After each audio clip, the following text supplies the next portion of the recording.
My Son Sanctuary is an ancient archaeological site located in central Vietnam, near the town of Hoi An. It was once a significant religious and political center of the Champa civilization, dating back to the 4th to 14th centuries.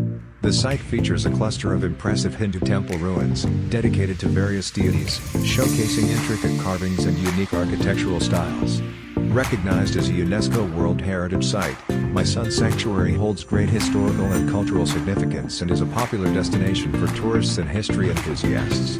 So, My Son Sanctuary's temples were constructed using red bricks, reflecting the Champa people's remarkable craftsmanship. Despite facing time, war, and natural elements, the ruins continue to inspire awe with their historical importance and the glimpse they offer into an ancient civilization's religious practices and architectural.